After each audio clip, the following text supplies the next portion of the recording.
Jai Gurudev.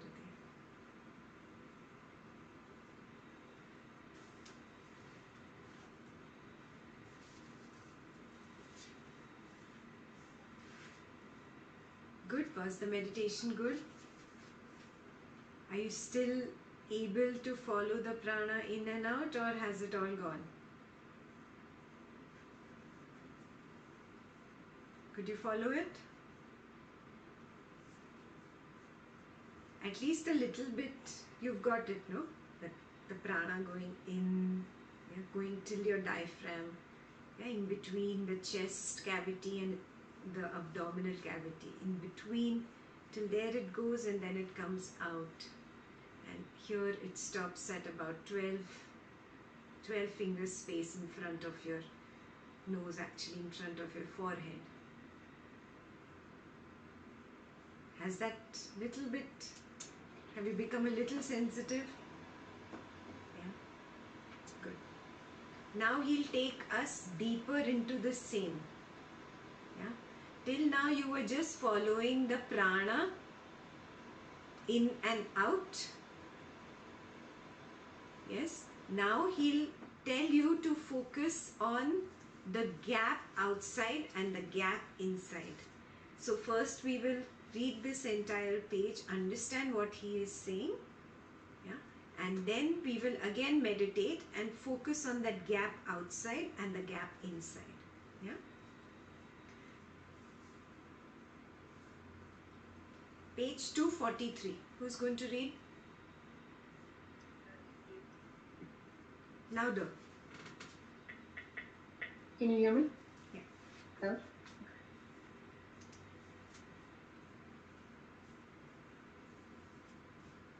Prana is constantly in motion inside and outside the body.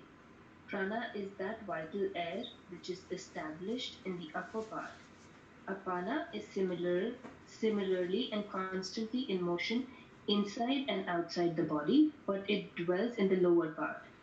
Pray, listen to the practice of the extension or the control of this life force, which is conducive to the welfare of one who is awake or asleep. The efflux of the vital force, centered in the heart lotus of its own accord and without effort, is known as rejaka or exhalation. The contact with the source of the pranic force, which is located downwards to the length of 12 fingers in the heart lotus, is known as puraka or inhalation. When the apana has ceased to move and when the prana does not arise and move out of the heart, until these begin to happen, it is known as kumbhaka, retention as of a filled pot. There are said to be 3 points for the rejaka, kumbhaka and puraka. Outside the nose, from below the place known as Dwadasandha, above or in front of the forehead at a distance of 12 fingers, the source of prana, heart lotus. Okay. So we did a little bit of this earlier. Yeah. Prana is constantly in motion. Yeah. We did 5 types of prana last week. Yes. It is, the prana is not just moving inside this physical body, but it is all around this physical body in the subtle body also. Yes. So because I have a limited or a narrow vision, I can just experience the breath, and that's all my understanding of prana is, because my vision is narrow. I consider I am the body. When you go deeper and deeper into meditation, you will start becoming subtler. You'll become more sensitive. So then you can really experience this prana or energy. And you do experience it sometimes. If you really go for a jog or a run, and when you stop after running really vigorously or gymming or even a workout, and then you stop, you can still feel your whole body as if there is some kind of an energy flowing. Yes, that is prana. We feel it even in the legs that time. Yes. You don't feel it other times where you are not really vigorously involved in some exercise at the physical level. Without exercise, there is a state where you can experience the prana. Yes, that is in deep meditation. When you go deeper and become subtler and subtler, you can experience this prana like a very feeble vibration, very feeble current throughout the body and outside the body. Understood?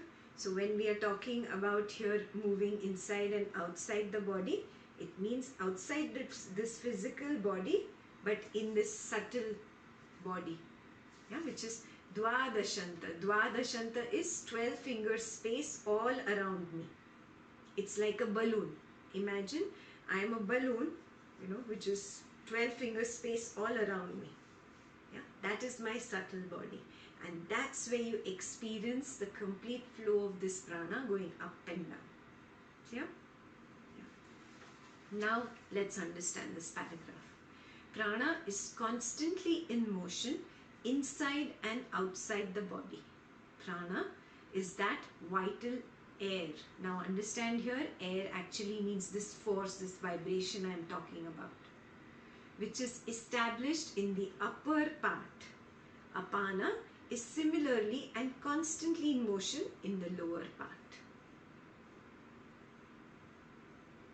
Inside and outside the body. Listen to the practice of the extension or the control of this life force, which is conducive to the welfare of one who is awake or asleep. Why he's saying awake or asleep? It's not eyes open or eyes closed. Yeah? Awake here means even people who have reached that state of enlightenment where there is 100% awareness, where the mind does not get lost in thoughts, yeah, where the mind is not the master. Yeah, for people like Guruji and other siddhas, other enlightened beings, they are constantly in a state of waking state, or they are awakened. Got it? We are in a state of sleep. We are not awake. Why?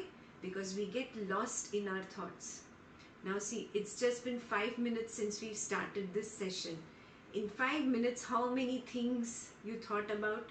Though you are listening to me, yeah, words are falling on the ears, but the mind does some chit chat.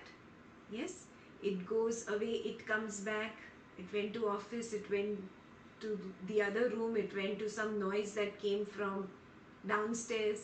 Yeah, the mind is constantly roaming around, wandering around. You don't have a control over it. This state is the state of sleep. This is not an awakened state. Got it? So he's saying it doesn't matter whether you have reached enlightenment, where you are awakened, or you are at this state where you are still not awakened, you are still asleep. For both people, this prana, regulating the prana, will work. Got it? That's the meaning of the first paragraph. The efflux of the vital force centered in the heart lotus of its own accord and without effort is known as rechaka or exhalation. Efflux means moving out. Yeah, influx is moving in, efflux is moving out. Yeah, so efflux of the vital force. We are not talking about the breath now, anymore. Breath was earlier gap 1 meditation. Now you have graduated to gap 2 meditation. We are constantly focusing on the movement of prana, which is that energy you experience behind the breath, which is like that magnet which is pulling your breath out and pulling the breath back in, again pulling it out. So that magnet which is working behind the scene, that is vital force, that is the prana. Clear? The efflux of the vital force centered in the heart lotus of its own accord and without effort is known as Rechaka or exhalation. So where is the heart lotus? Right? 12 fingers, 12 fingers below your nose. Yeah. So in between your chest and abdominal cavity is the heart lotus. Yeah. From the heart lotus, it effluxes. Effluxes means it comes out. Clear? When it effluxes or it comes out, it is called Rechaka or exhalation. The contact with the source of pranic force, which is located downwards to the length of 12 fingers in the heart lotus, is known as Puraka or inhalation. What is inhalation? Yeah, first we did the efflux, it came up and out. At Dvadashanta, again it starts moving back in. Yeah, it moves in and it goes back towards the heart lotus and contacts the heart lotus. This inhalation is called Puraka. Clear? Very simply put, it was very explained in very difficult words here. It's as simple as exhalation is equal to Rechaka, inhalation is equal to Puraka. That's all that is there in those two sentences really.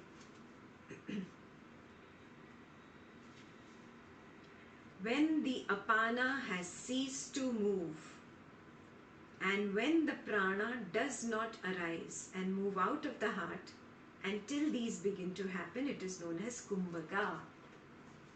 Which one is prana? It's very simple to remember. Prana is that which goes up, rises up like a flame. Yeah. Apana is that which goes down like water. That's the way you remember the two. Yeah. So what from the heart lotus, what will come up? What will rise up? Unmute and tell me. Prana rises up on exhalation. Prana. Perfect. So from my heart lotus, that which will rise up, out through the forehead and stop at Dvadashanta in front of me, that is called prana. Prana rises upwards and outwards. Yeah, it's like a flame. Prana, flame. That's how you remember. Simple. What goes back in is apana. Yeah? When the apana has ceased to move, so here it has begun, it goes in, goes till the heart lotus. There it has ceased now. And when the prana does not arise, the prana has still not started.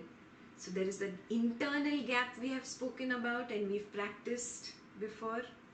That internal gap or retention is called Kumbhaka. Yeah.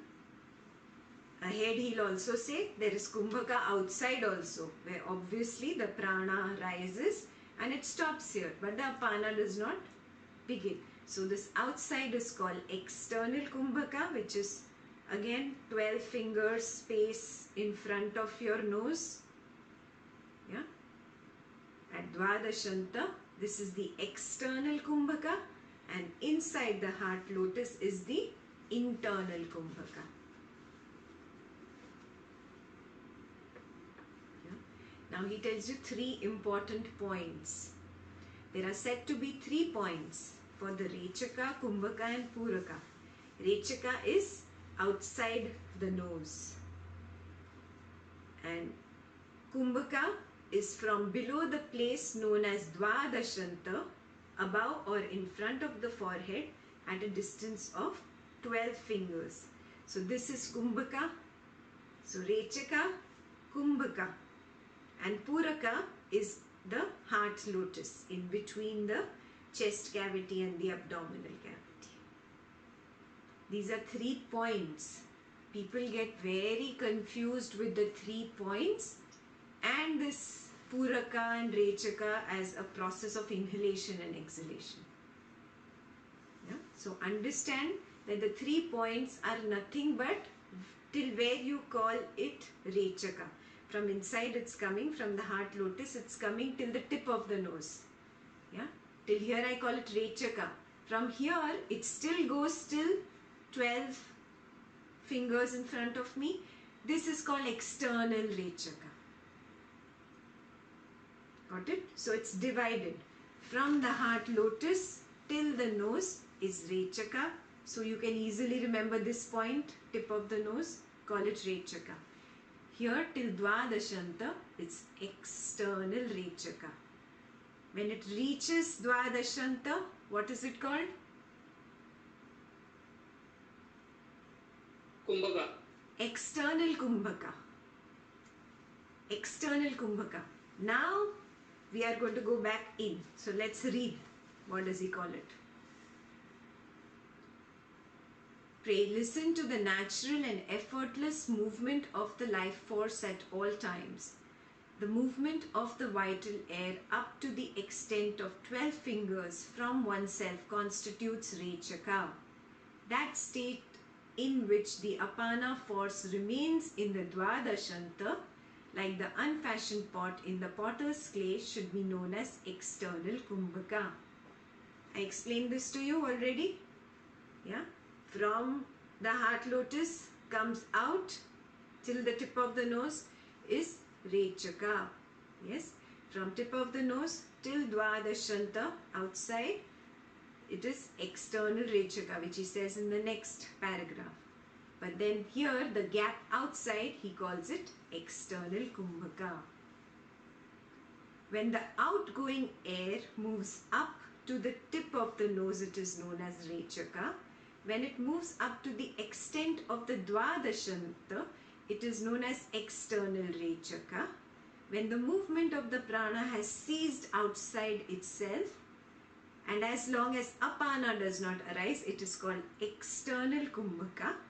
When, however, the Apana flows inwards without the prana rising within, they call it internal Kumbhaka. When the Apana rises in the Dwadashanta and attains internal expansion, it is internal Puraka. He who knows these Kumbhaka is not born again. Simple or confused? Hulu, if you don't tell me, I won't know, na? If I have to repeat or not. I think just the technical explanation might be confusing. Oh yeah, you don't get confused there. It's very simple. Yeah. Heart lotus. The pause at the heart lotus is called what? Unmute and talk. It's okay. Zoom can handle many people on unmute. Internal Kumbhaka. Perfect. The pause inside at the heart lotus is internal Kumbhaka. Now, from inside it comes up and outwards. Till the tip of the nose, what is it called? Rechaka. From the tip of the nose, it is still coming out till Dwadashanta. What is it called? External. External Rechaka. The pause outside, what is that called? External Kumbhaka. External Kumbhaka. Perfect. Now, it's Apana starts moving inside. Yeah? Till the tip of the nose, what is it called? External Puraka. Perfect. External Puraka. From the tip of the nose till the heart lotus, what is it called? Puraka. Internal Puraka. Keep it external, internal, then you won't get confused. Clear? Yeah? Again, there is a pause inside and the cycle repeats. Yeah? Once you understand this very clearly, it doesn't matter. It's slightly poetic license Vasistha has to speak like that to us. Yeah?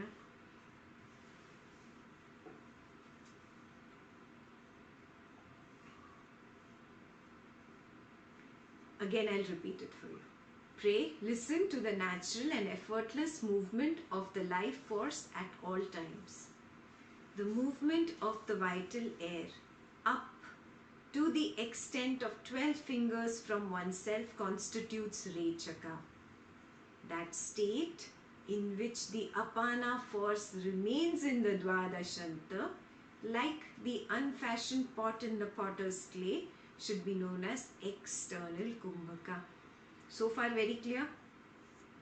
Yeah, he's only described it Rechaka till now and external kumbhaka. Now he is going to break that Rechaka into external Rechaka and internal Rechaka. Got it? When the outgoing air moves up to the tip of the nose, it is known as Rechaka. When it moves up to the extent of the Dwadashanta, it is known as external Rechaka.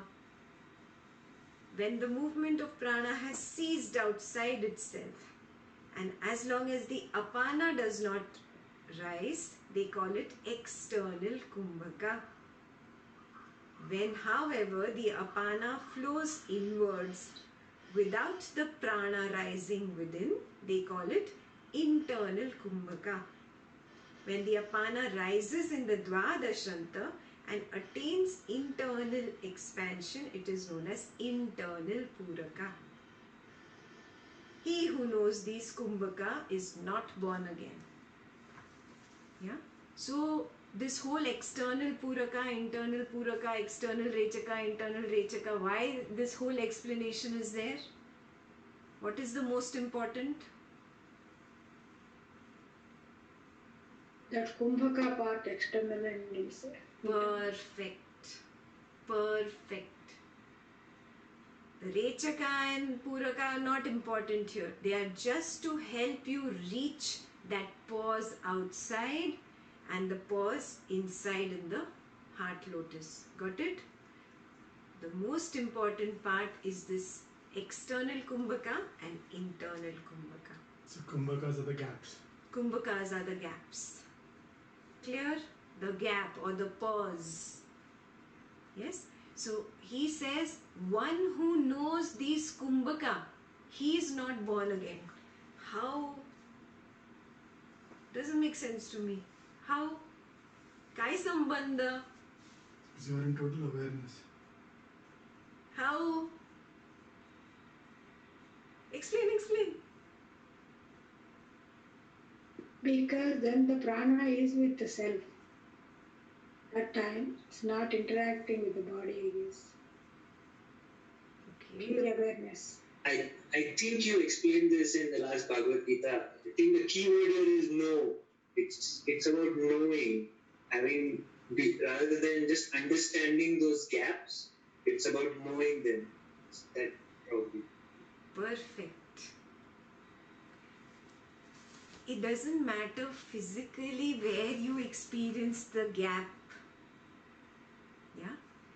Understanding what the gap does to you is important. Knowing the gap is important.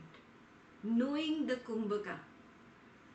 Not intellectually knowing Kumbhaka. That's not knowing kumbhaka. Yeah?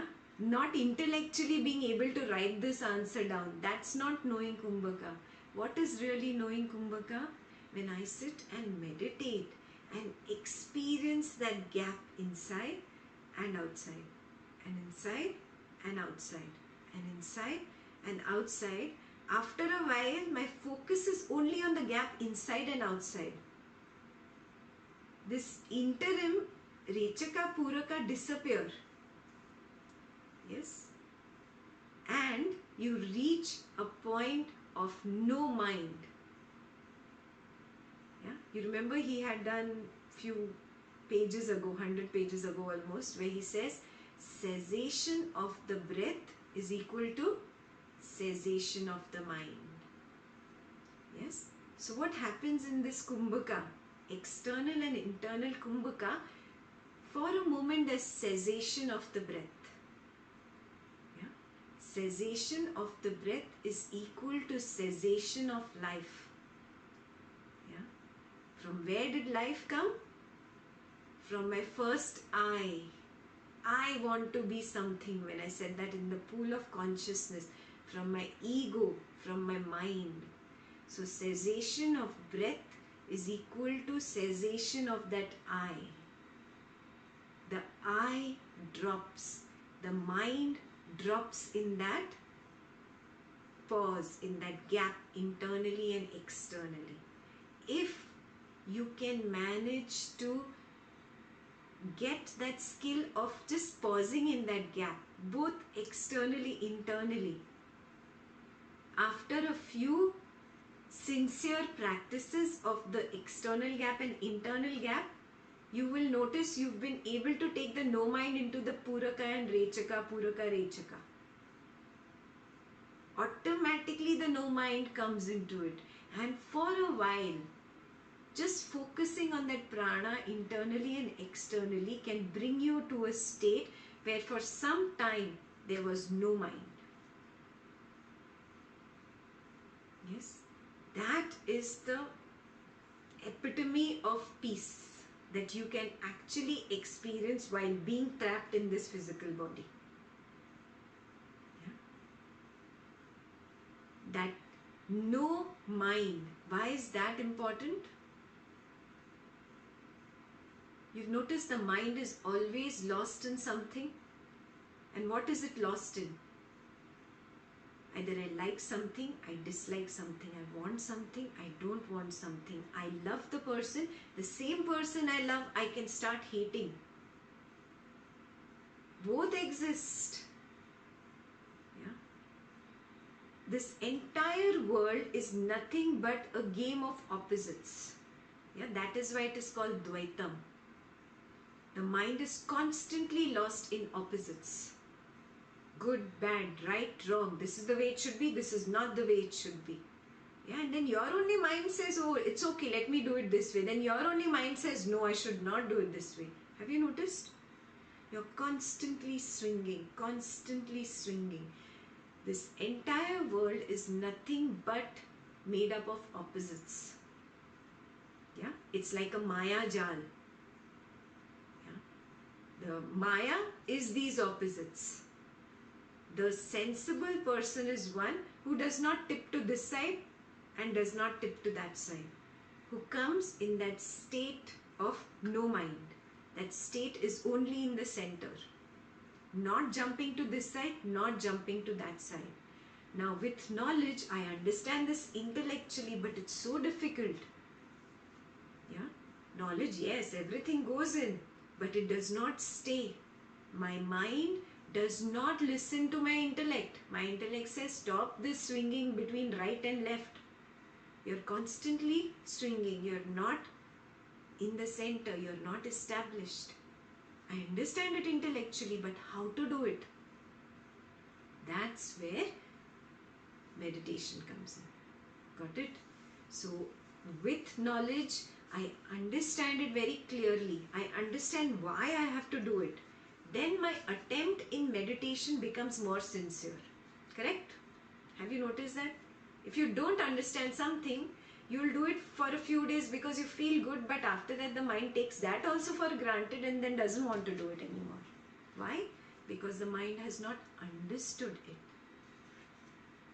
Yeah? Now you understand the technique of why we do that pranayam. Breathe in 2, 3, 4, hold 2, 3, 4, out 2, 3, 4, 5, 6, hold 2. Yes, right in our pranayam we start this, focusing on the gap. But what do we do during the gap? Also we are thinking.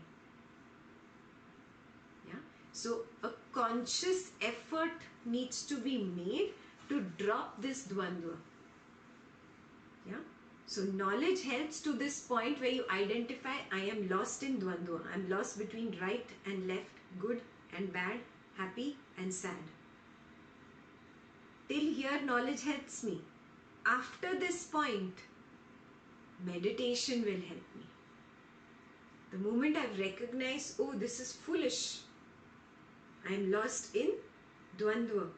I drop that dvandva, I ignore that dvandva and I focus on that no mind in that gap. Yes, again dvandva will come up because that's the nature of the mind. Yeah, you've put it in a very good habit of constantly swinging between right and left. So it's going to come up. Again, with intellect, I drop it and just focus on the gap. So pranayam, if it has not been happening with you, Why? Because you are letting the mind reel in dvandva, reel in the opposites. Yeah. So step number 1 is making that conscious effort of recognizing, oh, it's here and here, again back here, again here. Yeah. This is silly. And next step is focusing on that gap. Clear? Yeah. That is Kumbhaka. The one who attains that skill of being in the no mind and bringing it into the Rechaka, Puraka, can bring it into real life with eyes open. The one who can bring it into his life with eyes open, he becomes a master of the mind. Once he is a master, there is no more karma. You recognize the truth. You recognize, I am not this mind. Till now, you only know it in words. Have you realized this? Just because Ashtavakra said, I am not the body and I am not the mind, so I have believed it. Yeah. Right now, I tell you, walk on fire. No. How can I do that? I am going to get burnt. There again, identification with the body comes. Right? So, it is still a concept. It is not an experience yet. Yeah, it is still Prabhava Jnana. It is not Swabhava Jnana. Same thing with the mind. Even if you've been attending all the knowledge sessions, come what may, every week, yeah, still if you have this thing, oh, I can't do this, immediately the identification with the body or the mind happens, you recognize it is still Prabhava Jnana. Yeah. Swabhava will happen when I start making that conscious effort of first recognizing that gap, internal, external, and establishing there. A conscious effort needs to be made. Otherwise, unconsciously you do everything. Yeah? It's of no use. Kriya can give you a little bit of a high for some time, but it's not long lasting. Why? Because I didn't make the conscious effort of dropping this Dvaitam in the mind. I want to hold on to these thoughts also, and I want to do Kriya also, and I want to experience peace also. It's not working. Yeah? To gain something, you have to let go of something. You have to drop something. And that dropping is the most challenging thing to drop. I'm telling you to drop the mind, the I that will come up. Got it? When the I drops, the mind drops, karma drops, and then there is no coming back into body again. That's how one who knows Kumbhaka, he does not take birth again. That's clear? Okay. Who will read ahead now?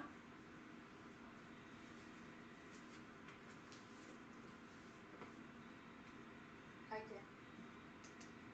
Are we done with the page? Then you read the rest of it, right? Yeah, I read till is not born again. So you have to read the last paragraph, whether one is going. Whether one is going or standing, awake or asleep, these vital airs, which are naturally restless, are restrained by these practices. Then whatever he does or eats, he who knows these Kumbhaka is not the doer of these actions. In a very few days he attains the supreme state. He who practices these Kumbhaka is not attracted by external objects.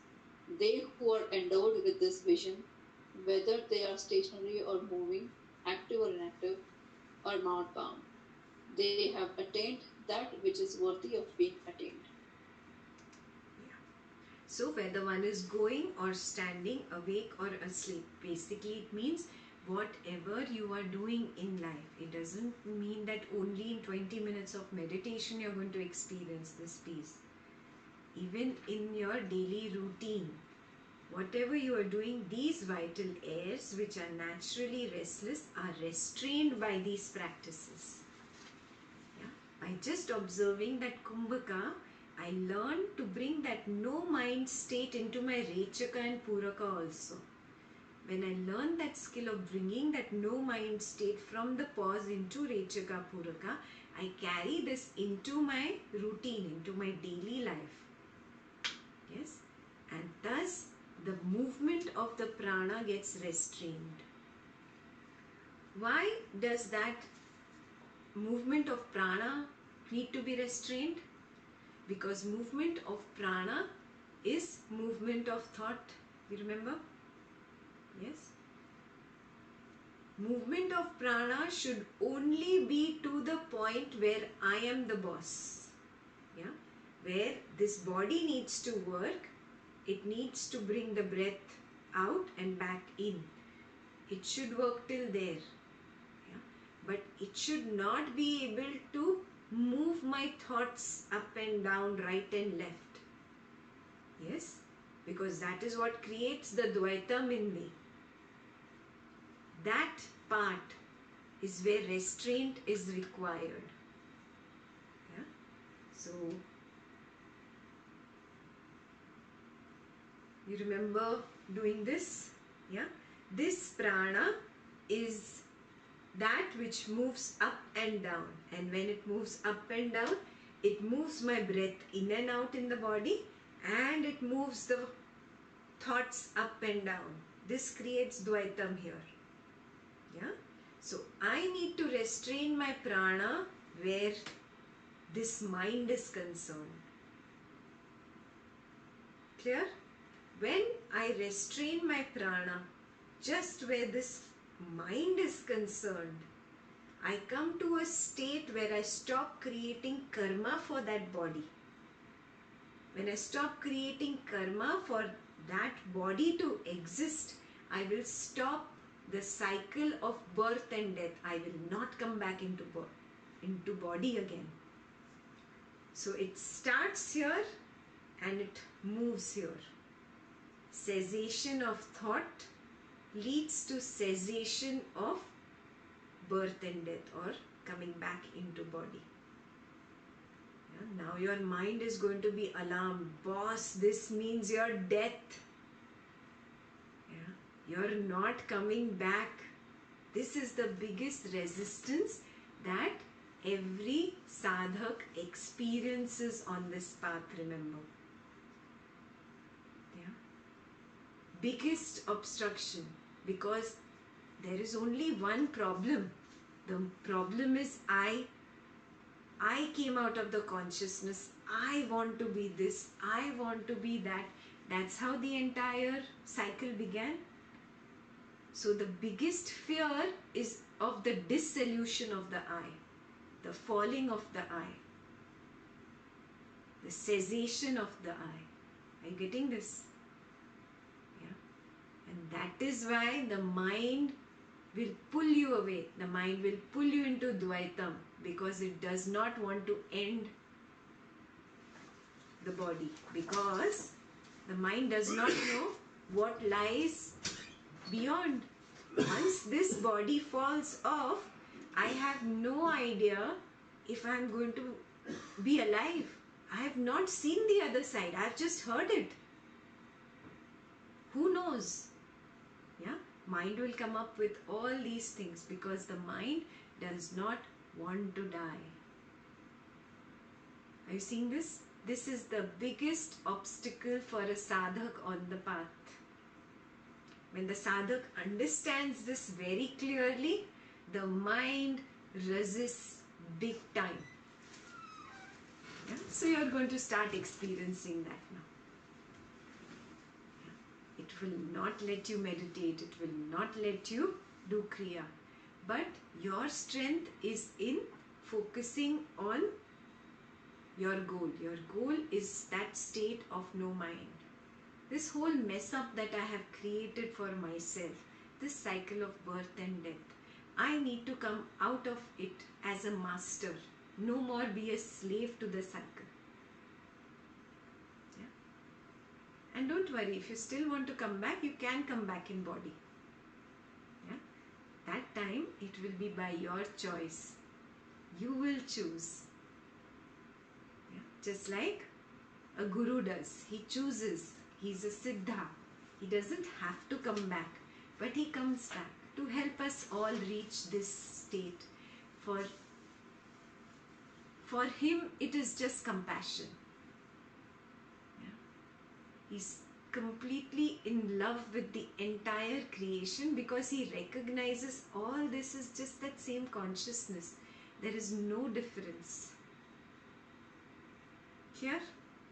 So don't worry. You have a chance to come back. It's How every long 10. is this kumbhaka, external and internal kumbhaka is? What is the question? How long is this? When I breathe in, I don't see a much gap. So, Yeah, you have when to. you do Kriya, you have that gap. Yeah, you have to become more and more subtle and sensitive. With more and more practice, you will be able to actually hold the breath in very long and hold the breath out very long. So that is why we start with the pranayam, where we actually hold the breath to observe the kumbhakas. Yes, but slowly graduate to a level where with normal breath in and out, you should be able to figure out that internal and external pause. Yeah, don't forever be stuck in that holding of the breath. That is just a stepping stone. That is to start. But after a certain point, I have to graduate to that level where just in this feeble breath, which is going in and out even while I'm talking, I have that focus on my external and internal kumbhaka, on that gap inside and outside.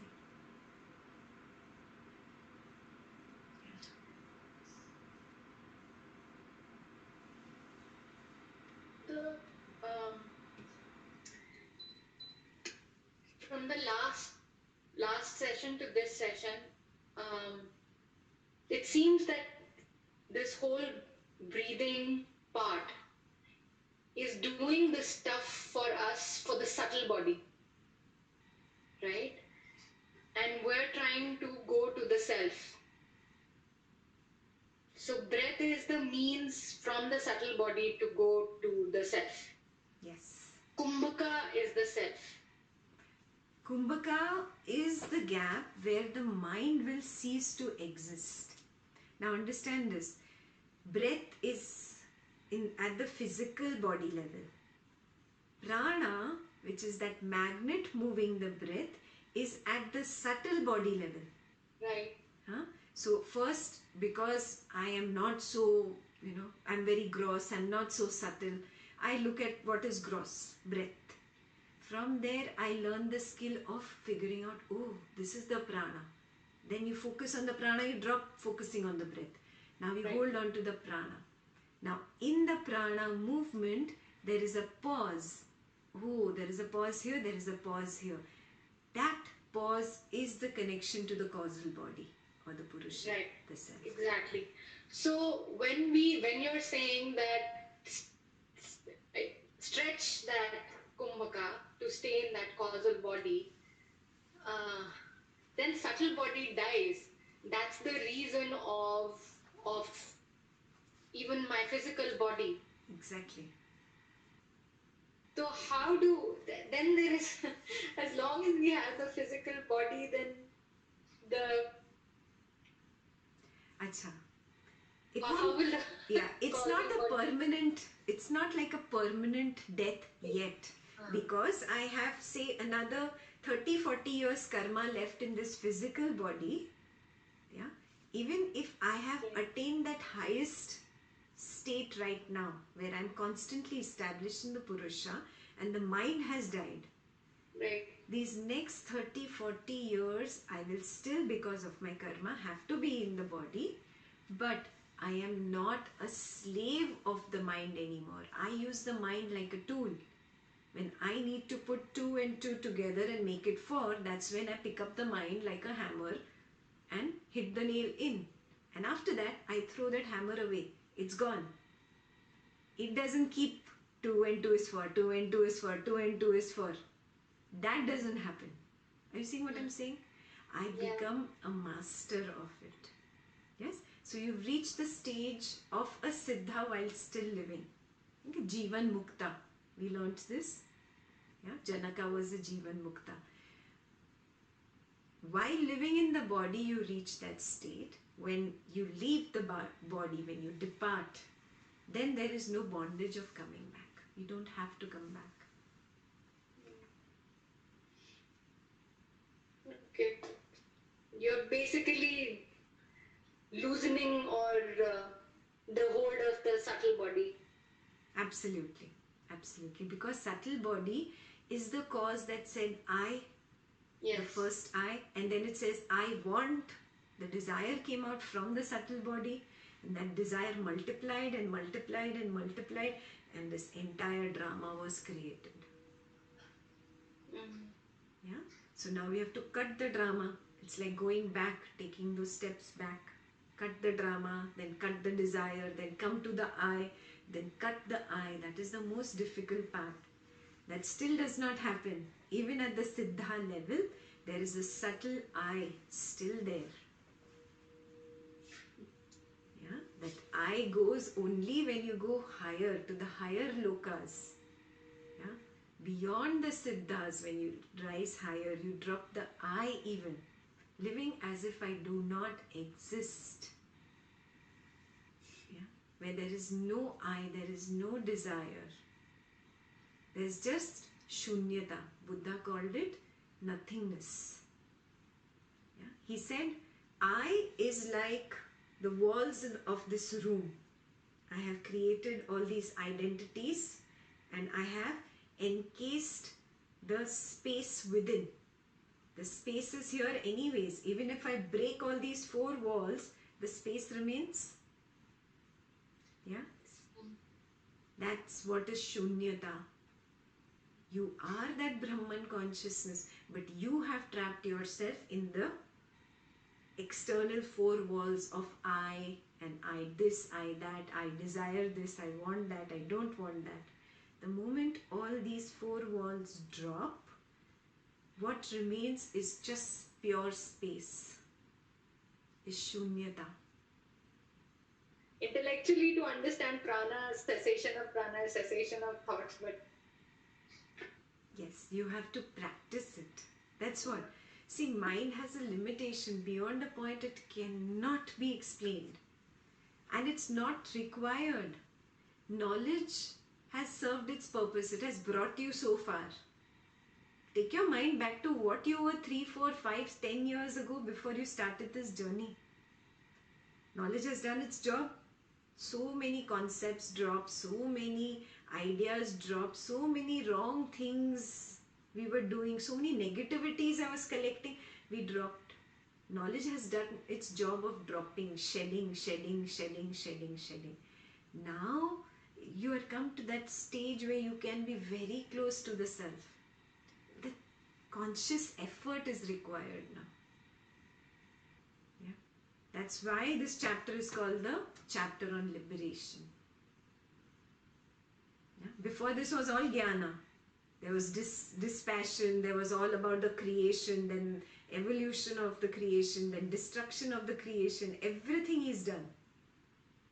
Yeah, he's finally brought you to liberation now.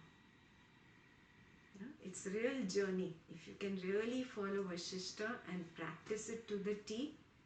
Yeah, it's written also in the Sanskrit version. One who really sincerely goes through this book, he is bound to get enlightened. That's the way the book starts in Sanskrit.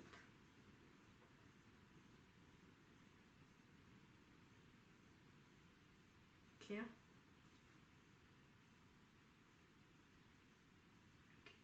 Any other question? Am I done with that page?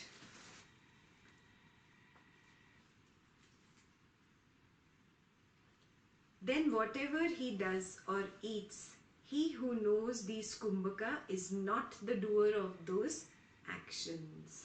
Now you understand that very simply? Yeah? When there is no mind, when there is no I, then what doership? It doesn't exist. In a very few days, he attains the supreme state.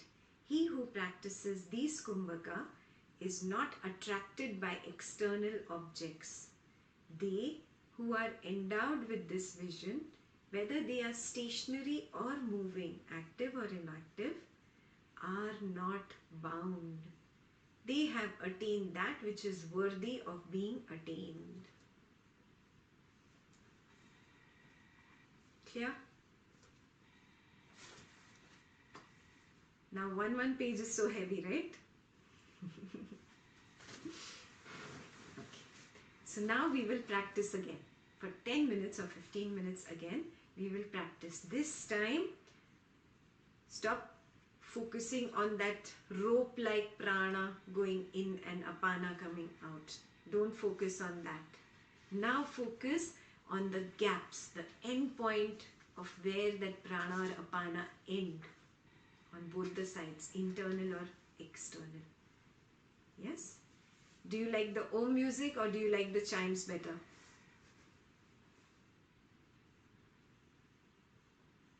Unmute and talk, we don't know. Chimes.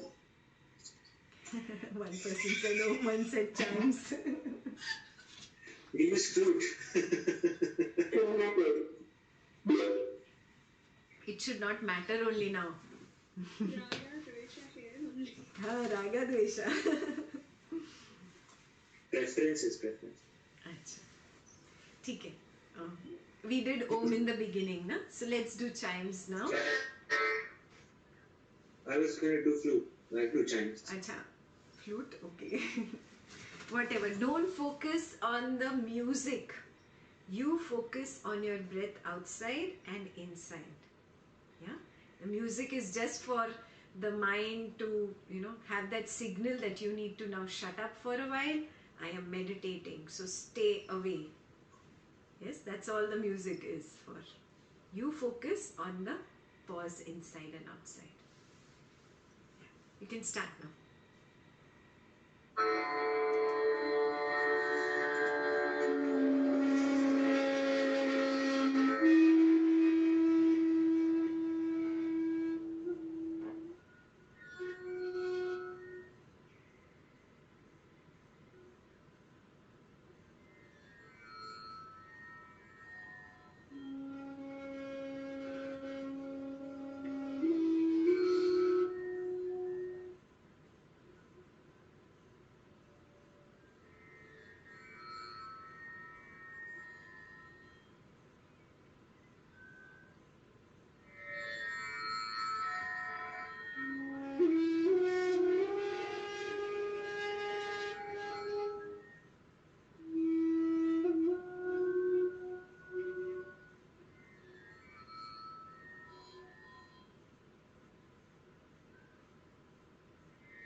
Soma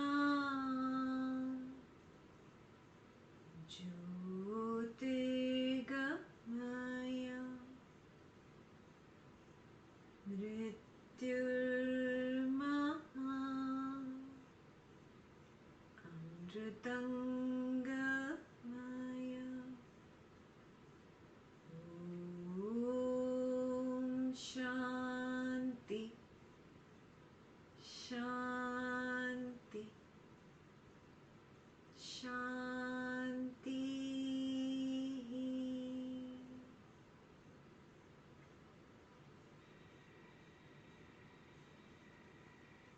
And when you feel complete, very slowly and gradually, you may open your eyes.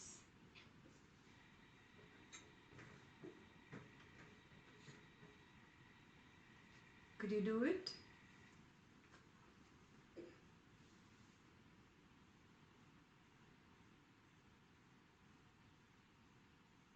Tell me. If you don't tell me, how will I know? I think it's impossible to not pay attention to Rechaka and Puraka if you want to pay attention at the gaps. Like, you will have to eventually come back there. But their focus should not be as it was earlier. We've progressed one step ahead now. Yeah? Now we are focusing on the gap, not in the breath, in the prana. It's really like a magnetic energy. You've played badminton ever? Yeah? From one side, one person hits, the shuttle comes this side, from here this hits, it goes this side. There's a constant chain, or I don't know how you want to call it, a loop. Yeah? This loop is there when you are breathing in and out. Did you notice this loop? Yes? Now at this and at this point, you experience that kind of energy or pressure that you would experience when you hit. Are you experiencing that? Yeah? If not yet, start practicing. I'm telling you this specifically because in Rechaka and Puraka, you won't experience the magnetic energy as much as you will experience it at the Kumbhaka. It's that cessation of prana or cessation of apana that gives that, I don't know how to describe it, you know. Beyond a certain point, experience cannot be put in words. It's just like a pressure, a magnetic pull at the 2 points. Somebody has a better word if you've experienced it. It's like a slingshot. So then that is what is giving it momentum? It's the prana which is running behind. Somewhere the prana stops. That magnetic energy stopping at one side and again at the other side. That is the effect I'm talking about. It's not the breath, it's at that energy level that you experience it. And after some time, if you continue practicing this, you really feel as if you're playing badminton inside. At least that's what I felt. Yeah. As if there's really, you know, from one side that pressure goes and it goes to the other side, and then again you feel that pressure, and then I really can't describe it, really. It has to be experienced. Huh. Sorry to interrupt. So if you take a rubber band and if you stretch it, at your fingertips you will feel something. That pressure on the 2 ends. Yeah. And I think it gets amplified if you hold it longer. So if you want to experience an amplified version of that pressure, forcibly stop your breath, and there is something more than the breath pushing, making you breathe. Perfect. That is what I meant by that push, that hit of the racket from this side and the hit of the racket from that side. Beyond a certain point, you cannot hold your breath. There is something that just knocks you from this side and you have to let go of the breath. You see that? Yeah. That experiencing that pressure at the two sides is your doorway into that kumbhaka, into the experience of kumbhaka. If you've not felt the pressure, you've still not experienced kumbhaka. Got it? So first, get into the door. Get your foot into the door by experiencing this pressure at the two sides, and then you will learn to dissolve in that silence. And then you can bring that silence into your Rechaka or Puraka. Yeah? Yogis practice this for ages together. Yeah? Full Patanjali's Yoga Sutras, one of the legs from the Ashtanga Yoga is this pranayam. Yeah? Ayam, control, and prana, the same life force energy that we are talking about. Controlling this life force energy or regulating it even better. Clear?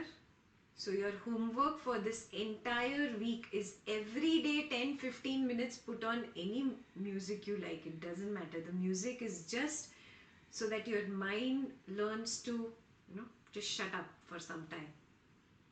It's like an indication. So put on your favorite music. Keep it that much only length, how much time you have. 15 minutes, 20 minutes, 30 minutes, whatever you want to do. And just focus on the kumbhaka, internal and external. Internal and external. Yeah. Homework clear? Okay. Any questions?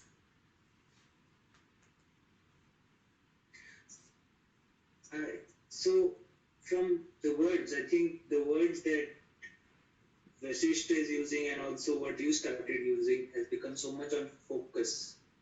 Like when you're focusing on these kumbhakas, you'll do it once. For one breath cycle, you'll do it second, third, but then mind starts wandering. How many breaths have gone, you don't know. Then you bring it back. Yeah. So it eventually becomes, I'm just rambling on, as a combination of what you are saying, where you keep focusing, and what Aditya said at the last Bhagavad Gita, where when you were learning how to drive, everything was difficult.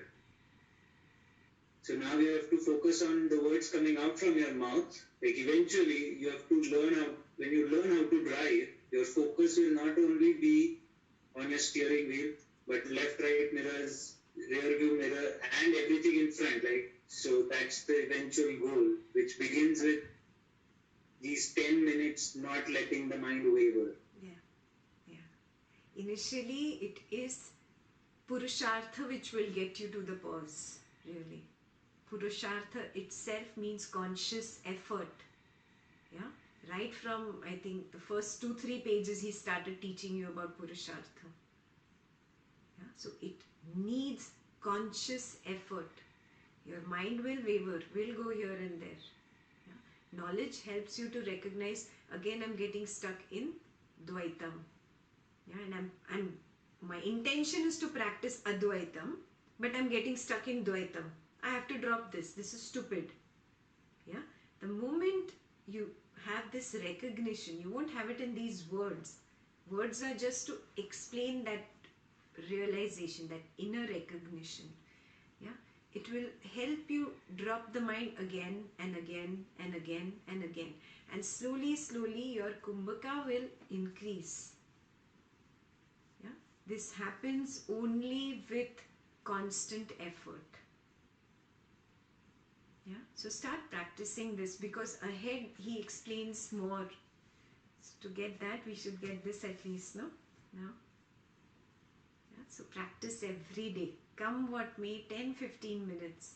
You want to combine it with Kriya, do it with Kriya, or keep it separate, but do it every day. Yeah? Any other question? So keep practicing till next Wednesday, and I'll see you then. Jai Gurudev.